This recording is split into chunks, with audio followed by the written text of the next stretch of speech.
Hello! Bienvenue dans cette nouvelle vidéo. Je pense que la littérature peut parfois nous aider à mettre des mots sur ce que l'on ressent. C'est pour ça qu'aujourd'hui j'ai envie de vous parler de 5 romans qui parlent du deuil avec beaucoup d'émotions, d'espoir. Ce ne sont pas des romans où le sujet principal est le deuil, mais où le deuil est quand même l'un des sujets principaux pour la plupart. Que vous soyez en plein dedans ou que vous soyez curieux ou que vous avez envie de ressentir des émotions, bienvenue dans cette vidéo et c'est parti.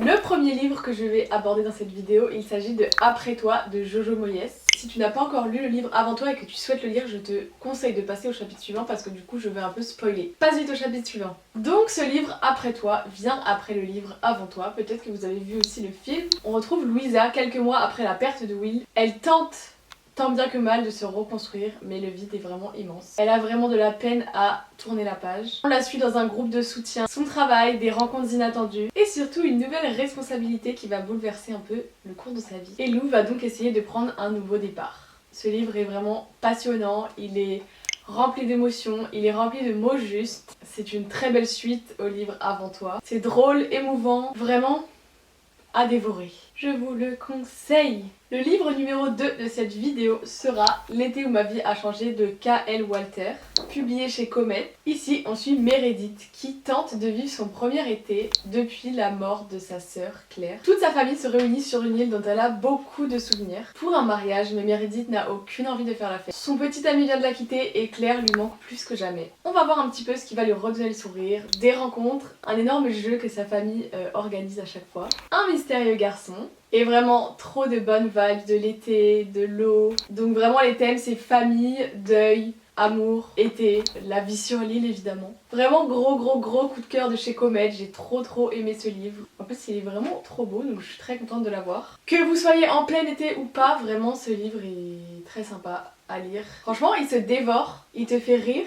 Il te fait sourire, peut-être qu'il te fait un peu pleurer, je me souviens plus vraiment. Mais en tout cas, je vous le conseille vraiment. J'ai trop aimé ce livre. Le troisième livre de cette vidéo sera Il nous restera ça de Virginie Grimaldi. Dans ce livre, on suit une colocation entre 3 personnes qui n'ont rien à voir les unes avec les autres. En effet, une jeune femme, un adolescent et une personne âgée se retrouvent à cohabiter et se retrouvent par hasard et malgré eux dans une colocation. C'est le début d'une histoire pleine de surprises, celle de 3 solitudes qui se percutent. Dans ce livre, Virginie Grimaldi trouve vraiment les mots justes. On suit particulièrement Jeanne qui a 74 ans et les flashbacks de sa vie qu'elle a vécue. Et c'est d'ailleurs comme ça qu'on va aborder le deuil que Jeanne est seule et ne l'a pas toujours été. Il est trop mignon, vraiment, je vous le conseille. Lisez-le. Le 4e livre de cette vidéo sera Nothing Like the Movies de Lynn Painter. À nouveau, si vous n'avez pas encore lu Better Than the Movies, je vous conseille de passer à la suite de la vidéo. Je ne veux pas vous spoiler donc passe vite. Donc 2 ans après une rupture déchirante entre Wes et Liz, que l'on a appris à connaître dans le précédent livre, nos 2 personnages se retrouvent sur le campus de l'université alors que leurs chemins s'étaient vraiment séparés. Aujourd'hui, Wes est prêt à reprendre sa vie en main mais ça n'a pas toujours été le cas et on va avoir beaucoup de flashbacks de ce qui s'est passé pendant ces 2 ans, d'où nous vient le sujet du deuil avec un drame familial qui s'est passé, où Wes a dû vraiment renoncer à ses propres ambitions pour soutenir les siens, soutenir sa famille. Et donc je trouve que c'était une perspective différente de ce qu'on a l'habitude de voir.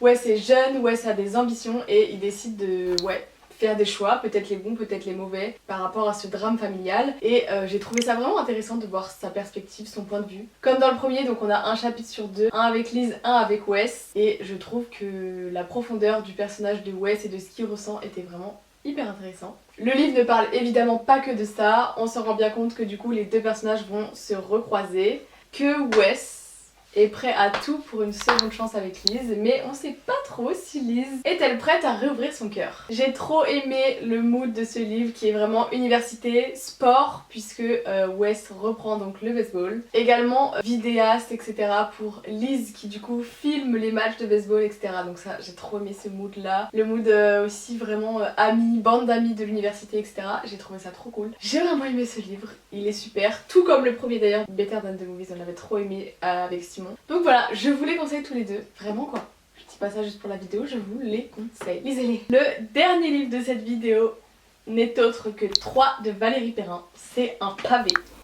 Comme on voit, je l'ai un peu malmené. Il n'est pas en très bon état. Mais ça montre que je l'ai emmené partout avec moi. Il me semble que je l'ai lu assez vite pour dire que c'est un pavé et j'ai beaucoup aimé vraiment. Je crois que c'est le seul livre de Valérie Perrin que j'ai lu et j'ai beaucoup aimé vraiment lire comme ça et traverser les âges avec ces personnages. Je vous fais un petit speech. Donc on part de l'histoire en 1986 où Adrien, Étienne et Lina se rencontrent en CM2. Très vite ils deviennent fusionnels et vraiment les meilleurs amis du monde. Ils ne veulent plus se quitter et on va vraiment suivre leur histoire d'amitié, les jalousies, les rencontres, les différences de caractère, de vie sentimentale entre eux, etc. En 2017, une voiture est retrouvée au fond d'un lac dans le hameau où ils ont grandi. Et on va aussi suivre donc Virginie, journaliste, qui couvre l'événement. Et peu à peu on se demande alors que sont devenus ces trois amis. Quel rapport y a-t-il entre l'épave de cette voiture et leur amitié? Et vraiment, en gros, tu suis toute la vie de ces trois personnages, leurs disputes, leurs doutes, tout quoi, vraiment. Et j'avais l'impression de les connaître. Les personnages sont complexes, complets, je dirais même. Plein de secrets aussi.